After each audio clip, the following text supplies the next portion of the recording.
né? A gente está agora com esse coronavírus, e a gente teve antes disso, em 2012, o fim do mundo dos maias, lembra? Todo mundo, vai acabar o mundo e tal.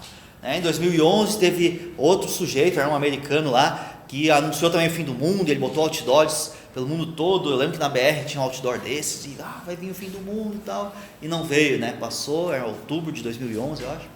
Passou, não veio o fim do mundo, né? Antes disso foi o quê? A gripe aviária, lembra?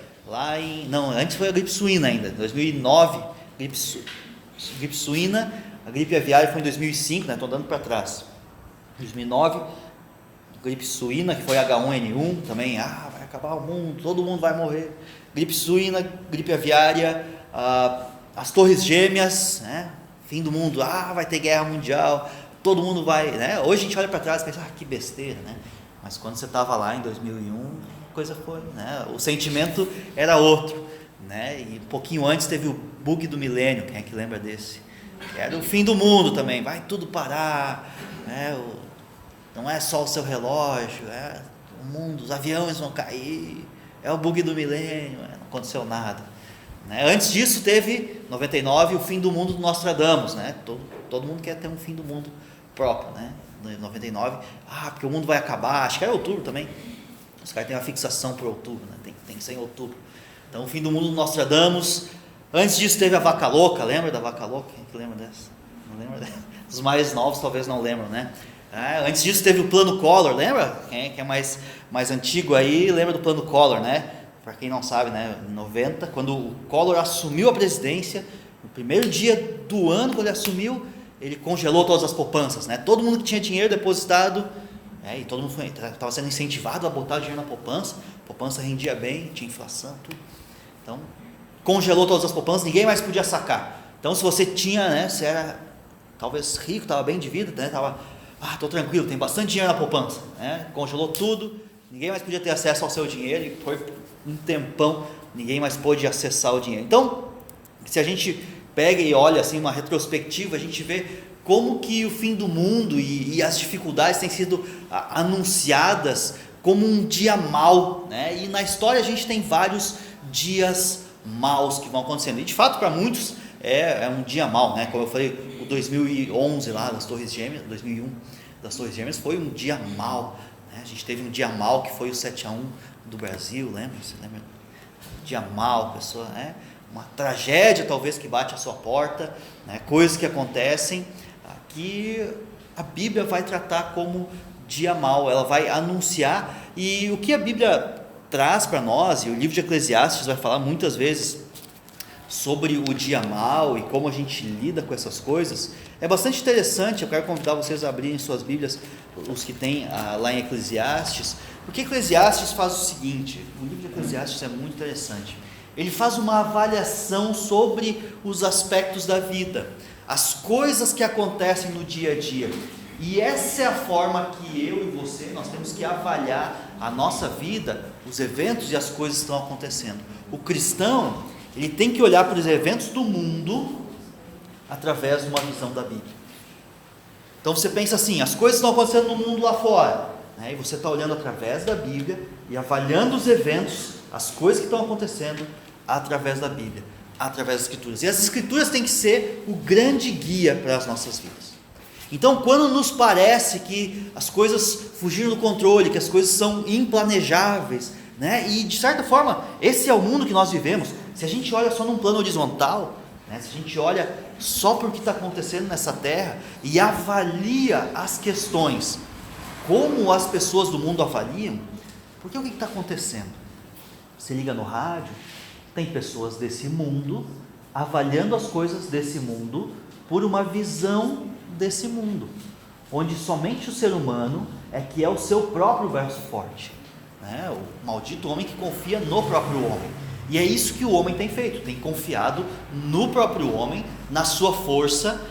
E quando essas coisas se abatem, né, um vírus que está se espalhando, o próprio homem fala, nós não temos a capacidade, nós não temos o que fazer acerca disso, né? Então se investem milhões e tal em pesquisas para tentar segurar o negócio, para tentar, né, porque o mundo avalia pela sua própria visão e pela sua própria força. Mas o cristão não deve fazer isso. O cristão deve olhar para a palavra e entender Quais os objetivos de Deus para a humanidade e para a minha vida? Eu quero que vocês abram lá suas Bíblias, então, em Eclesiastes 11, no versículo 8, diz lá o seguinte,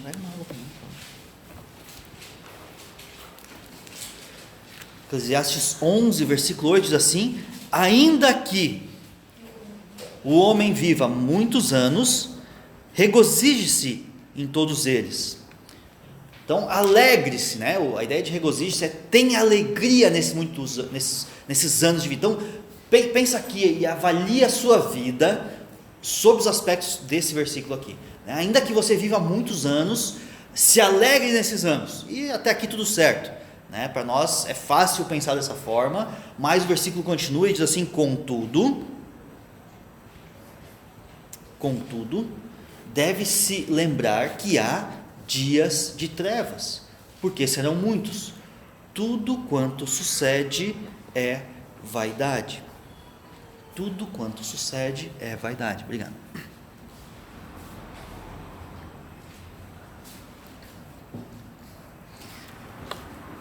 Quando a Bíblia fala tudo quanto sucede é vaidade, então uma outra tradução, outras versões vão dizer assim: tudo quanto está para acontecer é ilusão.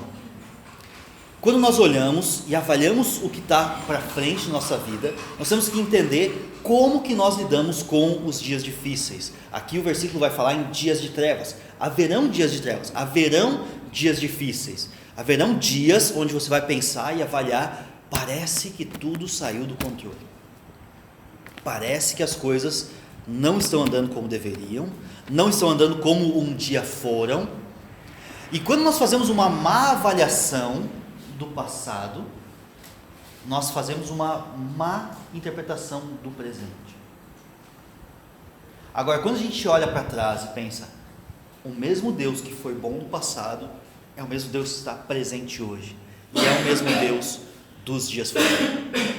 Então, quando coisas se abatem em nossa vida, quando talvez o dinheiro não chega até o final do mês, ou quando você perde um emprego e não só acabou o dinheiro do mês, mas você olha para frente, você não vê perspectiva da coisa melhorar, da coisa andar para frente, ou talvez na sua vida amorosa, na sua vida conjugal, quando o amor parece que se esfria, as coisas desandam dentro da família, ou quando a sua vida se prostra algumas adversidades, coisas que vão acontecendo. Ou você lembra da greve dos caminhoneiros uns anos atrás, foi 2018, quando a gasolina não chega, e agora parece meio piada, mas quando estava acontecendo a coisa desandou, ninguém também, os cultos foram prejudicados, não só os cultos, empresas pararam, tudo foi parando, e tudo começa a parar quando as adversidades chegam e persistem. Quando as adversidades vêm e permanecem, e muitas vezes nós reagimos mal à adversidade. E a grande ideia de Deus é que a gente não fique pior, mas que a gente cresça com a adversidade. Então existem coisas que nós podemos aprender e devemos aprender quando vem algum tipo de adversidade na nossa vida. Então, por exemplo, quando houve, por exemplo, o negócio da gripe aviária, lá do H1N1. Então, todo mundo descobriu e aprendeu que se lavar as mãos com frequência, que se usar o álcool gel lá, Então, algumas empresas, a partir daquele, lembra? Todo mundo tinha o tal do álcool gel nas paredes lá para poder limpar. E o mundo inteiro descobriu que isso era bom e saudável, fazer bom uso do álcool gel, Então, houve uma crise acerca da saúde, as pessoas avaliaram e decidiram: então vamos crescer com isso. E quando passou, o pessoal não foi lá e arrancou tudo fora, diz: vamos viver que nem vivia antes, não, então melhorou. E a ideia é essa, que com crise pode-se crescer.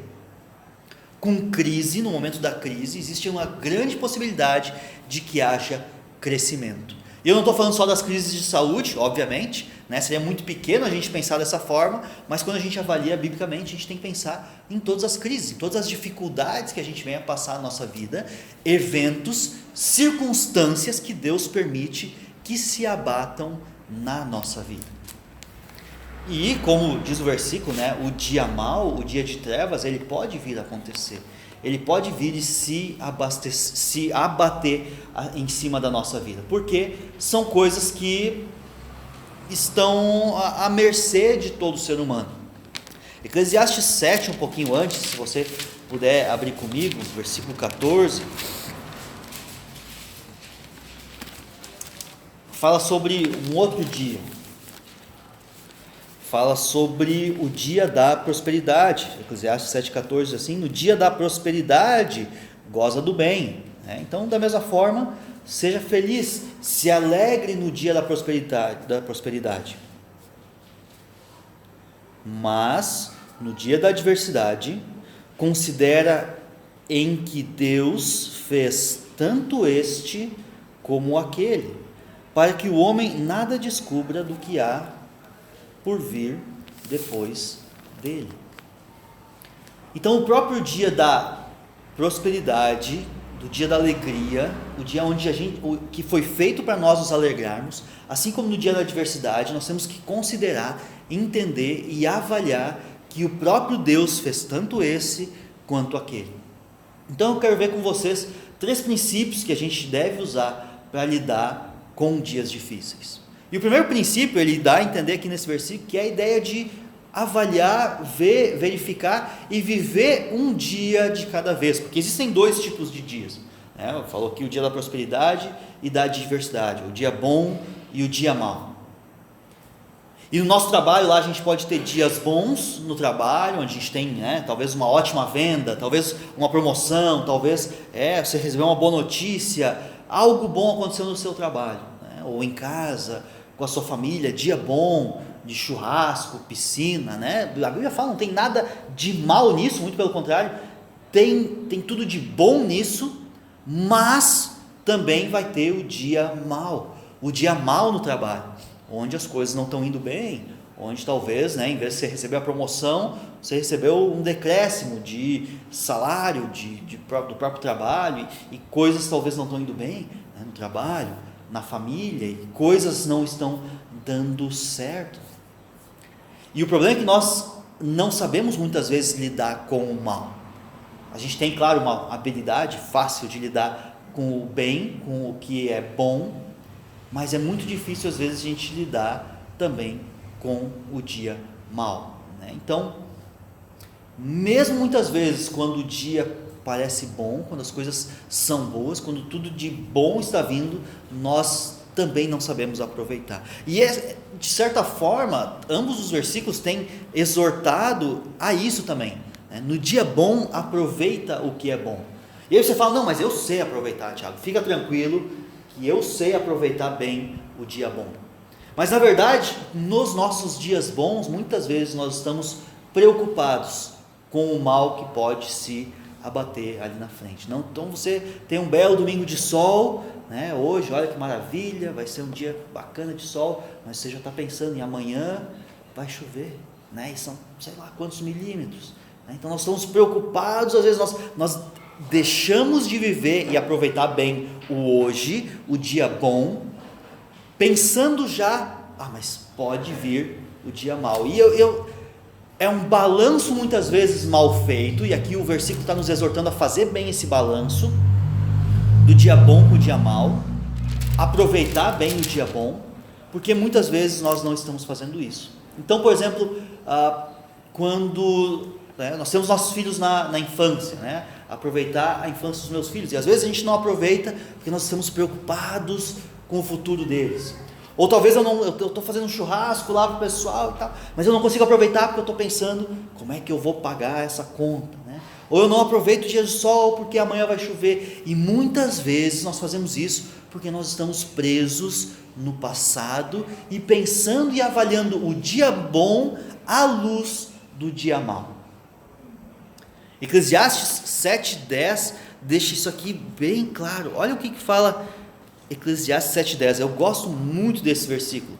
Jamais diga, Eclesiastes 7,10, nunca diga, por que foram os dias passados melhores do que estes?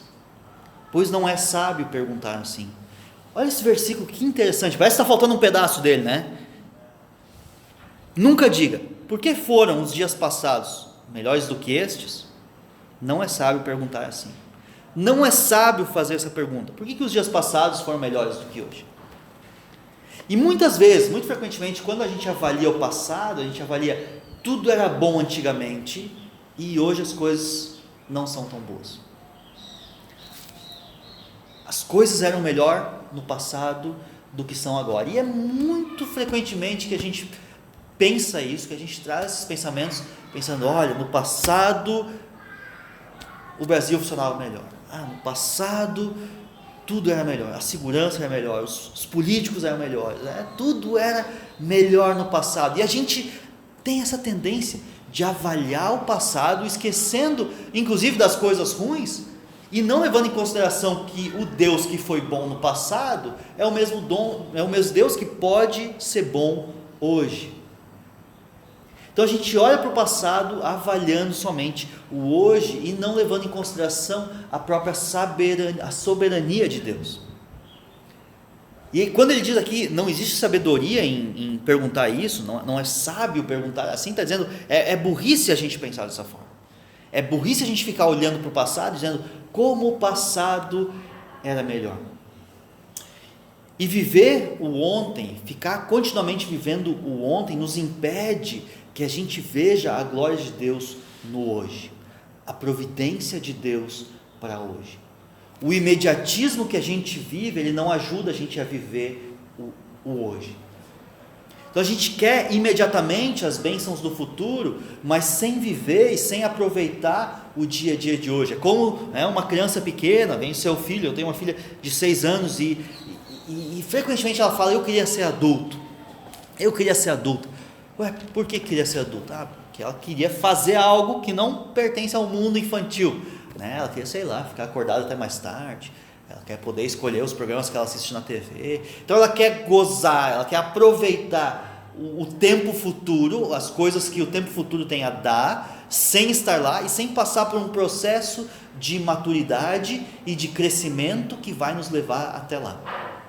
Agora é fácil a gente olhar para a criança, porque nós não somos mais criança e a gente já passou por isso tudo, mas no momento atual, a gente quer viver dessa forma, a gente avalia a vida dessa mesma forma, não pensando e avaliando as questões do dia mau e dia bom, como processos de crescimento de Deus na nossa vida, como ferramentas, como crises para que haja um crescimento, e quando o problema vem, quando o conflito talvez no seu lar vem, ou quando eventos acontecem, a gente não aproveita para crescimento, e a gente quer viver as bênçãos do futuro, sem aproveitar o crescimento que os problemas de hoje trazem.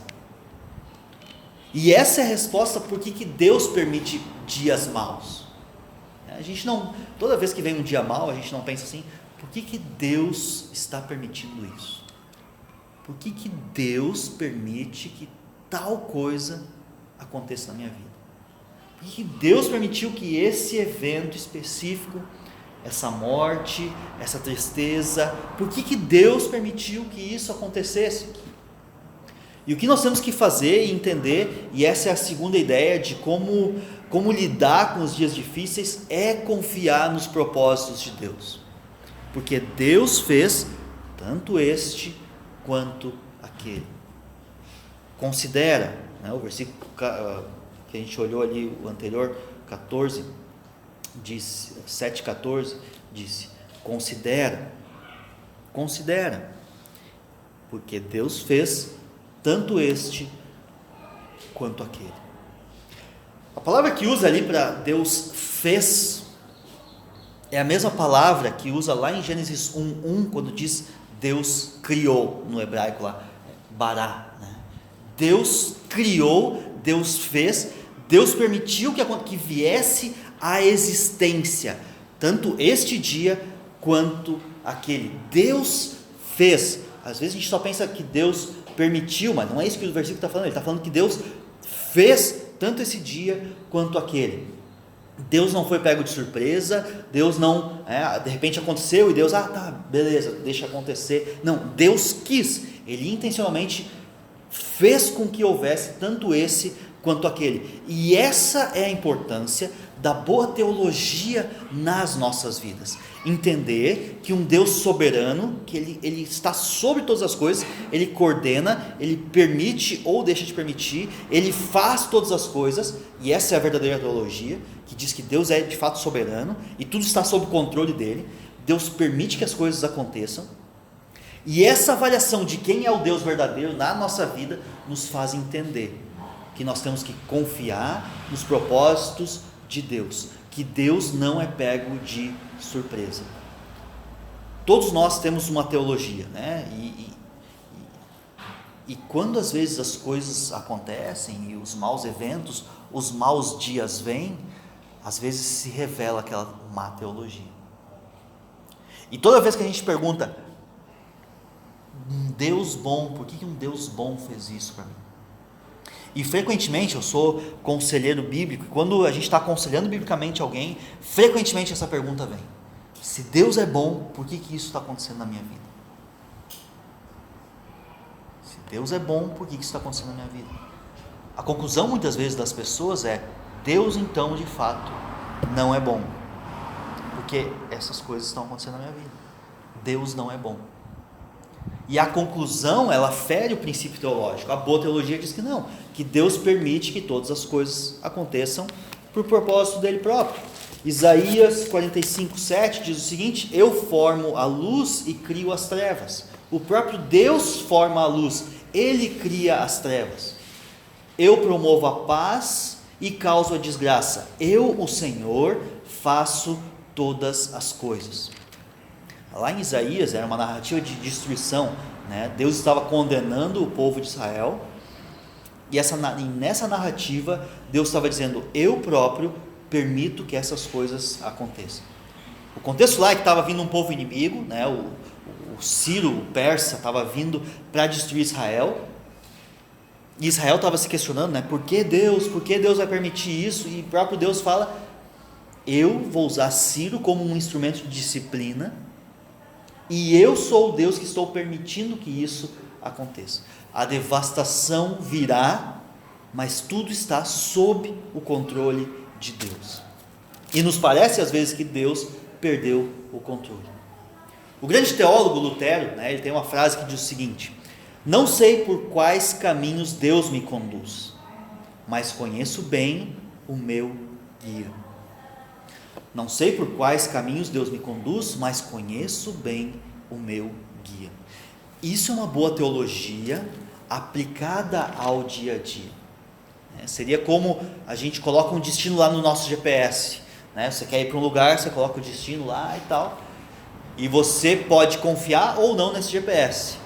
Se você já talvez conhece bem ele, você já usou várias vezes, e ele não te deixa na mão nunca. Normalmente não é assim.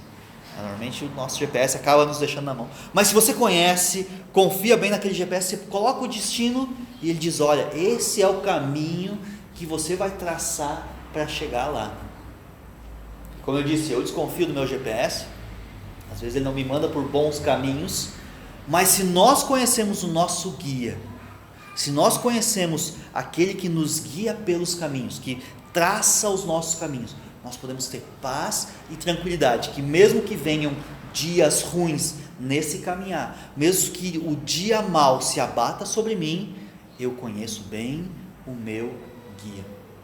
E confiar nesse Deus, isso traz alguns desdobramentos que fogem da nossa compreensão, que fogem às vezes do nosso desejo, das coisas que a gente quer, mas não fogem do controle de Deus.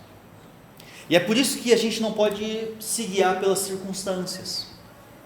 Às vezes circunstâncias vão se abater sobre a nossa vida, coisas vão acontecer, e às vezes coisas que nos incomodam, coisas que incomodam as pessoas que estão ao nosso redor, ou, como isso, esse fato aí do coronavírus que incomoda toda a humanidade e nos faz ver e enxergar que nós não temos controle sobre o futuro.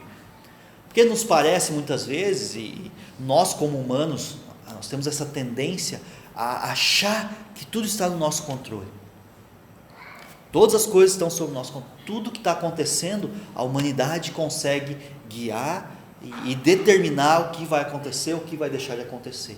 E quando essas coisas fogem do controle, é inclusive Deus mostrando às vezes que tudo está somente sobre o controle dele, e isso nos incomoda.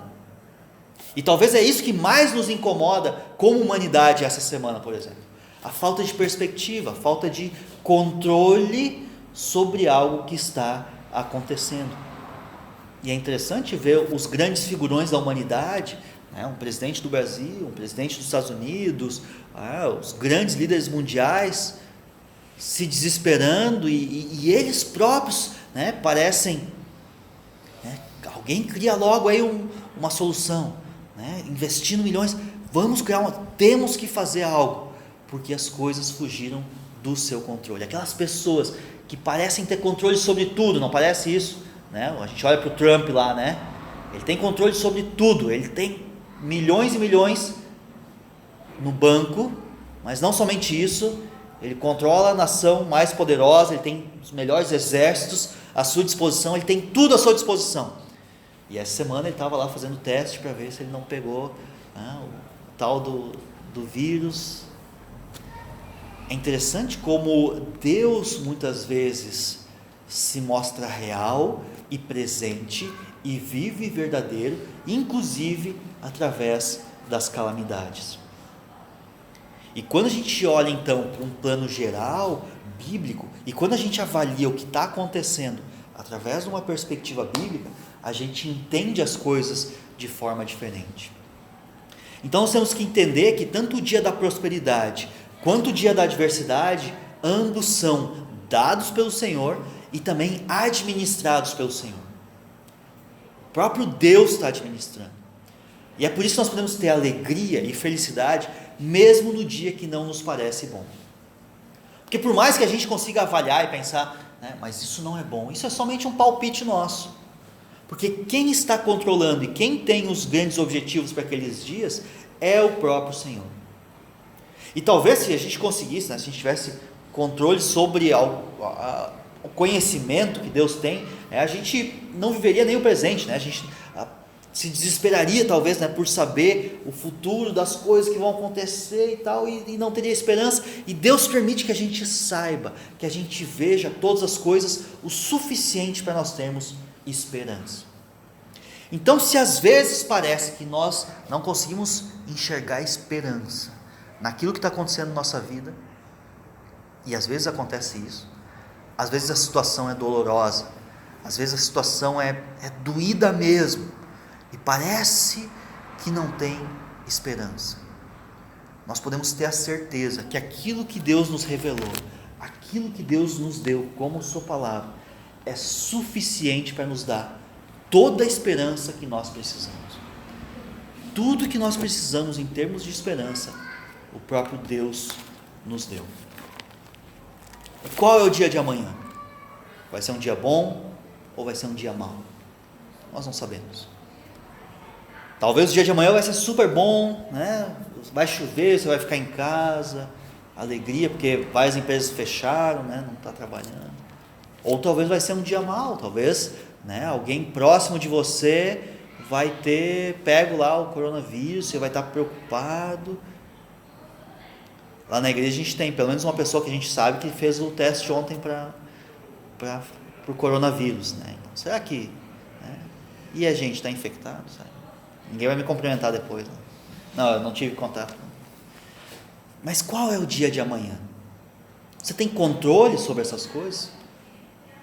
E nós não temos o controle. Nós realmente não temos o controle. Só que é isso que nos enche de esperança. O fato de que nós não temos o controle, mas nós conhecemos aquele que tem o controle de tudo. Mesmo quando as circunstâncias são desfavoráveis, existe um Deus que cuida para que as coisas vão bem, apesar da nossa percepção. Estava lendo esses tempos uma reportagem sobre uma pessoa, lá na década de 90, quando houve o sequestro das poupanças, né? Então, como eu disse, na meia-noite, quando o presidente assumiu, todas as poupanças foram congeladas, ninguém mais pôde sacar o seu dinheiro. E aí eu li uma história de um senhor que tinha uma empresa, e ele era um frotista, ele alugava caminhões, tinha lá vários caminhões, e ele estava trocando a frota dele, e ele vendeu todos os caminhões, e aí por dinheiro não desvalorizar, naquela época tinha muita inflação, ele botou tudo na poupança, ele tinha 7, 8 caminhões, vendeu tudo, botou na poupança, e no outro dia ele ia comprar caminhões novos, super bem de vida, empresa super bem, e de repente congelou tudo, todo o dinheiro que ele tinha ficou preso. Eu não sei agora quanto tempo foi, mas foi um bom tempo que ele ficou sem acesso, acho que foi mais de ano, alguém lembra? Chegou, acho que foi sendo devolvido aos poucos, Então, pensa, a situação calamitosa, Tudo estava indo super bem, e de repente, na virada da noite, 11h59, bateu meia-noite, ele ficou pobre, e de repente ele não tinha mais acesso a nada, tudo aquele que ele tinha construído durante anos, tinha administrado bem a sua empresa, comprou um caminhão, daqui a pouco fez frete, tal, comprou outro, e mais outro, e foi crescendo, e a vida foi melhorando, e tudo foi indo bem, e de repente, tudo se esvai. A gente conhece histórias assim, às vezes uma destruição por fogo, coisas, eventos que se abatem sobre a nossa vida. E aquele homem, de certa forma, ele não aceitou isso, Então, por mais que mais adiante o dinheiro foi sendo devolvido e tal, ele não aceitou, entrou numa depressão, Os filhos contam a história, depois ele morreu triste porque as coisas não foram do jeito que ele queria. E às vezes as coisas são assim na nossa vida. As coisas às vezes não vão do jeito e da maneira que a gente quer e que a gente gostaria, e a situação ela parece se tornar uma calamidade na nossa vida. Mas eu e você, nós que conhecemos o próprio Deus, nós não precisamos nos desesperar. Nós podemos ter a certeza de que um Deus que cuida de nós, um Deus que está no controle, vai conduzir a nossa vida, apesar de trazer dificuldades para o nosso crescimento, crises para que hajam crescimento, e nós temos que aproveitar ao máximo o dia bom quanto o dia mau, tanto o dia da prosperidade quanto o dia da adversidade, porque Deus tem crescimento para nós, tanto nesse quanto naquele. Amém? Vamos orar? Senhor Deus e Pai, obrigado, porque o Senhor é quem pode prover tudo para nós. A gente sabe, Senhor, a gente entende, a gente vê quando o Senhor não nos provê da forma como nós queremos. Às vezes, Senhor, a vida não anda do jeito que a gente deseja, do jeito que a gente anseia, do jeito que a gente quer, mas o Senhor, que é bom, tem conduzido nossas vidas, tem cuidado de nós, e a gente pode olhar para o Senhor quando as coisas aqui vão mal, quando tristezas acontecem, quando circunstâncias negativas se abatem sobre a minha vida. Eu posso olhar para o Senhor e saber que o Senhor é bom, olhar para a Tua Palavra e reconhecer que o Senhor é bom em tudo que o Senhor faz. E mesmo que a minha avaliação às vezes seja mal feita, seja feita pela metade, seja feita de forma temerária, o Senhor é quem conduz tudo e todos da forma que o Senhor quer. Apesar de dificuldades, podemos confiar no Senhor. Apesar de tristezas, podemos confiar no Deus que um dia vai enxugar toda lágrima. Apesar de doenças, nós podemos saber que nós temos um Deus que um dia vai curar toda a humanidade. Apesar de vivermos, Senhor, sob as consequências do pecado, nós confiamos num Deus que um dia vai remover todo o pecado e vai fazer justiça sobre tudo, Senhor, e sobre todos. Obrigado, porque o Senhor é esse Deus, o Senhor é o nosso Deus. E queremos confiar em Ti, Senhor, de fato, com as nossas vidas. Sabendo que mesmo que dificuldades e tristezas possam vir a acontecer, nós podemos confiar no Senhor, porque bendito é o homem que confia no Senhor e que faz do Senhor a nossa alegria. E a gente quer olhar para o Senhor dessa forma, saber que o Senhor é Deus, que o Senhor é o Deus bom sobre os dias bons e sobre os dias maus. Obrigado, Senhor, por ser este Deus. É por isso que nós te oramos aqui e te louvamos e te engrandecemos. Em nome de Jesus, amém.